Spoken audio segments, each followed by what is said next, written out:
Hey guys, welcome back. Whenever I need to make a special breakfast, I always turn to this homemade cinnamon roll recipe. Mother's Day, birthdays, you name it. My family insists that we begin our celebration with these gooey cinnamon rolls. We enjoy this topped with cream cheese frosting, but you can skip it. It would still taste delicious. These are easy to prepare and you can prepare a day in advance or even weeks in advance. Freeze them and then bake them on the day.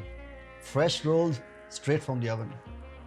Once you make this cinnamon roll recipe, it is sure to become your family's favorite for many years to come. So let's get cooking. We start off by first adding warm milk into the bowl, and in that I'm going to add some dried yeast and a tiny quantity of salt, and we'll let the rest for around 10 minutes for the yeast to rise. Now the yeast will react with the warm milk and the sugar, and literally in a matter of 10 minutes time it will double up in size. Now this helps to activate the yeast, and when you make the dough with this, your dough becomes much lighter. Also, because we have fermented the yeast now and we also going to let the dough rest for a while later on, your dough becomes nice and fluffy. In this then goes in the sugar. We add in melted butter. Now make sure you put all the butter in. You don't want to waste all the lovely butter in the bowl, so with the spatula take everything off into the mixture. I'm going to also add one egg in it, one whole egg. Now if you want an egg free, you can actually skip this process of adding egg, and if you want, you can add a tiny quantity, a couple of tablespoons of yogurt. It would work well. Salt always works with desserts. A tiny quantity always brings out the best flavors. For flavor, I also like to add vanilla extract. It gives a very nice aroma and also gives a very nice flavor to the bread rolls. Mix it together, and then goes in the flour. Not all of it. I'm going to put almost 3/4 of it. Wait for a while, stir it all together, mix the flour in, and when that is all mixed together, then goes in the rest of the flour. This helps the flour to mix well. For flavoring, what is very important is cinnamon powder. The cinnamon powder gives a lovely aroma to the bread. Along with the vanilla, it really works well. But cinnamon has got such a pronounced flavor, and when you bake the bread and when you have this, it is stunning. And that's why the cinnamon breads are one of my favorites. The dough is actually quite sticky, so first dust the worktop with some plain flour, and then scrape out all the dough from the bowl and put it onto the flour. Add some more flour sprinkling on top, and gently with your fingers mix the dough together. You don't need to stretch the dough, but just bring the dough together. It will be sticky. You can always keep adding more flour till you get it to the right dough mixture. It needs to be a very nice soft dough. Once that is all done, is mixed together, it will then rest in the same bowl. So in the same bowl where you actually made the dough in, you add your little bit of oil and transfer this dough into the bowl. This is then going to be kept for at least 30 to 35 minutes for the dough to rest. Make sure you cover it with a plastic wrap or a cling film, and this duration of resting, the dough will almost double up in size. There is no shortcut to this. You have to let the dough rest, because once the dough rests, it will rise up and have a very nice light fluffiness. Then we move on to make the cinnamon butter. For that, brown sugar, cinnamon powder, a generous quantity of cinnamon powder, and softened butter. You don't need to have melted butter or don't need to use cold butter. It will not mix well. So use softened butter and mix your butter with the cinnamon powder and the sugar, and as you keep whisking it together, it will melt off, which is fine, but it will not split with the heat. It will just melt off. If using cold butter, it will take too long. So mix it together till almost the mixture becomes like a smooth paste. You will still get the grains of brown sugar, which is perfectly fine. While the dough is resting, let us grease our cake tin with some oil.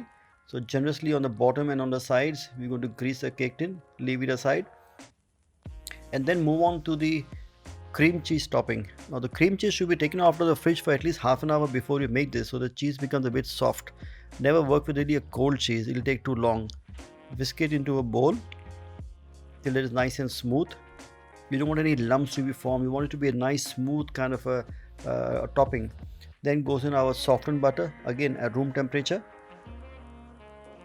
Spoon all the butter onto the cheese. And this is again whisked together till the butter just incorporates into the cheese. It is quite heavy, but I promise you it is absolutely delicious. We go to then add icing sugar. So add 3/4 of the icing sugar first and mix it. If you add all the sugar together, then it becomes into lumps. So add 3/4, mix it together till it becomes smooth, and then goes in the rest of the sugar. You also add a tiny quantity of salt, and if you like, you can also add vanilla extract at this stage. The vanilla also gives a very nice flavor. It's one of my personal preferences to add vanilla also in this. Once that is done, this will stay outside for a while till we make the dough. So again, flour the workstation or dust the workstation with flour and add in your dough and spread it across. Now you need to roll the dough into almost a 15 by 20 inch rectangle. This is quite a elastic dough, it will stretch quite well. So with a rolling pin, start from the center and pull the dough outwards, and you would probably get into a rectangle shape. You can always use more flour to dust it, turn the dough upside down, roll it to the edges, and with a dough scraper the technique is to actually put it all together to form a smooth lines at the end, so it becomes quite even.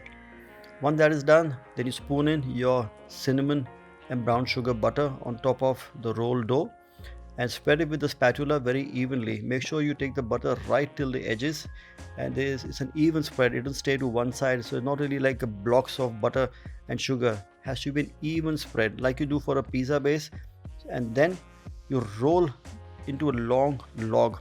Now if your dough is too soft, you can keep it in the fridge for another 30 minutes to firm up, and then we're going to slice it. Now I use a dental floss to slice it, and it's such a nice trick to do because your bread cuts in beautifully and very evenly and smooth. So take dental floss, wrap it around the bread, and then put it across and just pull it, and what that does is it cuts the cinnamon rolls into even slices. So these are almost a 3/4 inch wide slices, and the dental floss does the trick extremely well. Transfer your cinnamon dough rings or rolls, you may call them, onto the greased cake tin. Make sure you leave a slight gap because these will again rest for a short duration of time, for approximately for 15-20 minutes. The dough will again rise and they'll stick together. Also when you bake them, they will puff up and they will swell. So leave a small gap between the rolls and cover it with a cloth and let it rest for approximately 20 minutes, and you'll be all set to then go in the oven. These are baked into a preheated oven at 180 degrees centigrade or 350 degrees Fahrenheit for approximately 20 to 25 minutes. But before you do that, you need to baste that with a milk wash. It's normal regular milk. Liberally with a brush, apply the milk on top of the cinnamon rolls. Now this helps the top of the breads to remain nice and soft, and also they fall on the sides and they get absorbed into the rolls, and they give a very nice smooth filling or smooth flavor rather. And once they are done, that's what you get, the beautiful golden cinnamon rolls. Now I like to have it plain on the side, so I will leave a few of them. The rest I will cover them with my cream cheese filling. So there you have it, my cinnamon rolls, my go-to cinnamon rolls, which we all love at home. Very easy. When you tear them up and you share them with your friends and family, you get the single layers. Enjoy and bon appetit.